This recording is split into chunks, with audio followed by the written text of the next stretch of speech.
지난해 여름 저는 남편의 외도를 알게 됐습니다.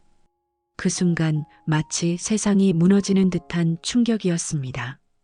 결혼 20년 서로를 믿으며 살아온 시간들이 한순간에 허물어지는 느낌이었죠. 남편은 늘 성실한 가장이었고 저는 그를 믿으며 가정을 꾸려왔습니다. 그런데 그 믿음이 깨지는 순간 제 인생이 송두리째 흔들리는 걸 느꼈습니다. 여러분도 한 번쯤은 믿었던 사람에게 배신당한 경험이 있지 않으신가요? 그 아픔, 그 허탈함은 겪어본 사람만 알죠. 하지만 저는 그 아픔 속에서도 앞으로 나아가기로 했습니다. 이 이야기를 여러분과 나누고 싶습니다. 제 선택이 어떤 결과를 가져왔는지, 그리고 제가 어떻게 다시 일어섰는지 말입니다. 저는 수도권의 조용한 주거지에 살고 있습니다. 15년 전 남편과 함께 이곳에 정착하며 꿈꿔왔던 안정적인 삶을 꾸렸죠. 아침이면 동네 공원에서 산책하고 저녁이면 마당에서 커피를 마시며 서로의 하루를 공유하는 평범한 일상이었습니다. 남편은 중소기업에서 관리직으로 일하며 바쁜 나날을 보냈고 저는 지역 도서관에서 사서로 일하며 책과 사람들 사이에서 소소한 행복을 찾았습니다. 우리에겐 대학생인 아들이 하나 있었고 가끔 주말이면 셋이서 근교로 드라이브를 다니며 웃음을 나누곤 했죠. 남편은 늘 따뜻한 미소로 저를 다독였고 저는 그런 그를 의지하며 살아왔습니다. 그때는 정말 이 평온함이 영원할 줄 알았어요. 그러던 어느 날 우연히 남편의 휴대폰에서 이상한 메시지를 발견했습니다. 평소 남편은 휴대폰을 잘 보여주지 않았지만 그날은 잠금이 풀린 상태로 테이블 위에 놓여 있었어요. 호기심에 화면을 보니 한 여성이 보낸 메시지가 눈에 들어왔습니다. 오늘 저녁 8시 우리 언제나처럼 그 카페에서 봐요. 심장이 쿵 내려앉았습니다. 그 카페는 남편이 자주 야근한다고 말하며 늦게 들어오던 날 언급하던 곳이었어요. 순간 직감이 스쳤습니다. 이건 단순한 동료와의 만남이 아니구나. 머릿속이 혼란스러웠지만 차분히 생각해보려 애썼습니다. 혹시 내가 오해한 걸까? 하지만 마음 한구석엔 불안이 자리 잡았어요. 그날 밤 남편이 돌아오자마자 다그쳤습니다. 처음엔 부인하며 얼버무렸지만 제가 메시지를 보여주자 결국 털어놓더군요. 그 여성은 남편의 회사 동료로 몇 달 전부터 가까워졌다고 했습니다. 단순한 동료 관계를 넘어 감정이 생겼고 몇 번 만남을 가졌다고요. 그 말을 듣는 순간 머릿속이 하얘졌습니다. 20년을 함께한 남편이 저를 이렇게 배신할 줄은 꿈에도 몰랐어요. 눈물이 멈추지 않았고 남편은 계속 사과하며 용서를 빌었지만 그 순간만큼은 그의 말이 귀에 들어오지 않았습니다. 배신의 충격은 제 가슴을 찢어놓았고 그날 밤은 잠을 이룰 수 없었습니다. 며칠 동안 잠도 제대로 못 잤습니다. 밤마다 그 여성이 누군지 왜 이런 일이 생겼는지 생각하며 괴로웠죠. 남편은 계속 잘못했다고 다시는 안 그러겠다고 다짐했지만 저는 쉽게 마음을 열 수 없었습니다. 여러분도 아시다시피 한번 깨진 신뢰는 쉽게 돌아오지 않죠. 그래도 가정을 지키고 싶다는 생각에 저는 일단 이 일을 덮고 다시 시작해보자고 마음먹었습니다. 아들을 생각하며 그리고 20년간 쌓아온 삶을 지키기 위해 애썼어요. 하지만 그 결정이 또 다른 시련의 시작이었어요. 마음 한구석엔 계속 찝찝함이 남아 있었고 남편의 얼굴을 볼 때마다 의심이 고개를 들었습니다. 그러던 어느 날 낯선 번호로 전화가 왔습니다. 수화기 너머에서 떨리는 목소리로 한 여성이 말했어요. 만나서 이야기하고 싶습니다. 부탁드려요. 그녀는 바로 남편의 외도 상대였습니다. 저는 순간 망설였지만 이 만남이 뭔가 결론을 내려줄지도 모른다는 생각에 용기를 냈습니다. 그녀를 만나기로 한 그 순간 제 인생의 또 다른 전환점이 시작되고 있었습니다. 그녀와의 만남은 제 인생에서 가장 충격적인 순간 중 하나였습니다. 약속한 카페에 들어서자 그녀는 이미 자리에 앉아 저를 기다리고 있었어요. 예상과 달리 화려하거나 당당한 모습이 아니었습니다. 눈이 퉁퉁 부은 채로 고개를 숙이고 있었죠. 그녀는 저를 보자마자 자리에서 일어나 무릎을 꿇더니 울면서 사과했습니다. 정말 죄송합니다. 제가 잘못했어요. 제발 용서해 주세요. 그 모습에 순간 당황했지만 마음 한편으론 분노가 치밀어 올랐어요.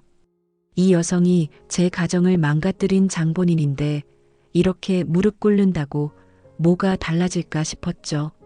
하지만 그녀의 떨리는 목소리와 눈물은 제 마음을 복잡하게 만들었습니다.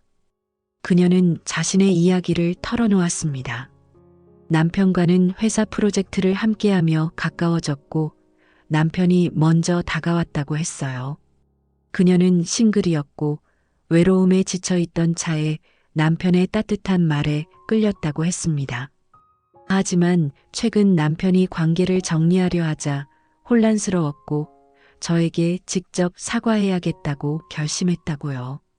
그녀는 계속 울며 잘못을 빌었고 저는 그 모습을 보며 복잡한 감정에 휩싸였습니다. 그녀를 미워하고 싶었지만 한편으론 그녀도 피해자처럼 느껴졌어요. 남편의 말에 속아 넘어간 어쩌면 나와 비슷한 상처를 안고 있는 사람일지도 모른다는 생각이 들었죠. 하지만 그건 제 상처를 덮을 수 있는 이유가 되지 않았습니다. 그 만남 이후 저는 더 깊은 고민에 빠졌습니다. 남편은 여전히 사과하며 가정을 지키고 싶다고 했지만 저는 그의 얼굴을 볼 때마다 그 여성이 떠올랐어요. 신뢰는 이미 깨졌고 아무리 노력해도 예전 같은 마음은 돌아오지 않았습니다. 아들을 생각하며 참으려 했지만 매일 밤 잠들기 전 그 배신의 순간들이 떠올라 가슴을 찔렀어요. 여러분, 사랑했던 사람의 배신은 단순한 상처가 아니에요. 그건 내 안의 모든 믿음을 무너뜨리는 일이죠. 저는 매일 밤 혼자 울며 생각했어요. 이 결혼을 계속 유지해야 할까? 아니면 내 행복을 위해 새로운 길을 찾아야 할까? 결국 저는 결단을 내렸습니다. 이혼을 선택했어요. 남편은 처음엔 강하게 반대했지만 제가 단호하게 나오자 결국 받아들였습니다. 이혼 과정은 결코 쉽지 않았어요. 20년간 함께 쌓아온 삶을 정리한다는 건 단순히 서류 몇 장으로 끝나는 일이 아니었습니다. 집, 재산, 그리고 무엇보다 아들과의 관계를 어떻게 정리할지 고민이 많았어요. 아들은 이미 대학생이라 부모의 이혼을 이해하려 했지만 눈에 보이는 상처가 컸습니다. 엄마, 아빠, 왜 이렇게 됐어요? 라는 아들의 질문에 저는 제대로 대답하지 못했어요. 그저 미안하다고 엄마가 더 단단해질게라고 말할 뿐이었죠. 그 말을 하며 저도 울었고 아들도 눈물을 보였습니다. 이혼 후 저는 혼자 새로운 삶을 시작했습니다. 수도권 외곽의 작은 아파트로 이사했어요. 도서관 일을 계속하며 새로운 일상에 적응하려 했지만 처음 몇 달은 외로움과 싸우는 시간이었습니다. 아침이면 혼자 커피를 내리고 저녁이면 텅 빈 집에서 TV 소리에 의지했어요. 가끔 아들의 빈 방을 보며 눈물이 났습니다. 하지만 저는 무너지지 않기로 했습니다. 이혼은 끝이 아니라 새로운 시작이라고 스스로 다짐했어요. 그 다짐이 저를 버티게 했고 조금씩 앞으로 나아갈 힘을 주었습니다. 이혼 후 가장 큰 변화는 저 자신을 돌아보게 된 거였습니다. 결혼 생활 동안 저는 남편과 가정에 너무 의존했어요. 제 꿈, 제 취미, 제 시간을 잊고 살았던 거죠. 이혼 후 처음으로 저 자신에게 집중하기 시작했습니다. 도서관에서 일하며 만난 사람들과 책을 통해 새로운 영감을 얻었어요. 특히 지역 도서관에서 열리는 독서 모임에 참여하면서 새로운 친구들을 만났습니다. 그들은 저와 비슷한 아픔을 겪은 이들도 있었고 저에게 따뜻한 위로를 건네줬어요. 그들과 이야기를 나누며 저는 비로소 혼자가 아니라는 걸 느꼈습니다. 어느 날 독서 모임에서 한 친구가 제게 말했어요. 너무 과거에 얽매이지 마세요. 지금부터라도 하고 싶은 걸 찾아보세요. 그 말이 가슴에 꽂혔습니다. 저는 오랫동안 미뤄왔던 취미를 다시 꺼내 들었어요. 젊었을 때 좋아했던 그림 그리기를 다시 시작한 거죠. 매주 일요일 아침 근처 공원에 앉아서 스케치북에 풍경을 담았습니다. 처음엔 서툴렀지만 점점 손에 익으면서 마음이 채워지는 느낌이었어요. 그림을 그리며 저는 비로소 제 자신을 찾아가는 기분이 들었습니다. 공원의 나무, 바람소리, 햇살이 스케치북에 담길 때마다 제 마음도 조금씩 치유되는 듯 했어요. 아들과의 관계도 조금씩 회복되고 있어요. 처음엔 이혼 때문에 서먹했지만 저는 아들에게 솔직하게 제 마음을 털어놓았습니다. 엄마도 아빠도 너를 사랑해. 하지만 엄마는 엄마로서 행복해야 너를 더 잘 사랑할 수 있어. 아들은 처음엔 이해하지 못했지만 시간이 지나며 제 선택을 받아들여줬어요. 지금은 한 달에 한 번쯤 아들이 집에 와서 함께 밥을 먹고 서로의 근황을 공유합니다. 아들이 웃으며 엄마 요즘 그림 잘 그리네라고 말할 때면 가슴이 따뜻해집니다. 그 시간들이 저에겐 무엇보다 소중해요. 하지만 여전히 어려움은 있습니다. 혼자 사는 건 생각보다 만만치 않아요. 수도권 외곽이라 교통은 편리하지만 가끔 외로움이 밀려올 때가 있습니다. 특히 겨울이면 해가 일찍 져서 집에 혼자 있으면 쓸쓸함이 더 크게 느껴져요. 그래도 저는 그 시간을 채우기 위해 노력해요. 온라인 강의를 들으며 새로운 걸 배우고 동네 헬스장에서 요가를 시작했어요. 몸을 움직이며 땀을 흘릴 때면 마음도 한결 가벼워지더군요. 가끔은 동네 카페에 앉아서 책을 읽으며 사람들 속에 섞이는 시간을 가지기도 합니다. 그 작은 순간들이 저를 지탱해 줍니다. 남편과는 가끔 연락을 주고받습니다. 그는 여전히 미안해하며 아들을 통해 제 소식을 묻곤 해요. 저는 더 이상 그를 미워하지 않아요. 그를 용서한 건 아니지만 제 마음을 무겁게 만드는 감정에서 벗어나고 싶었어요.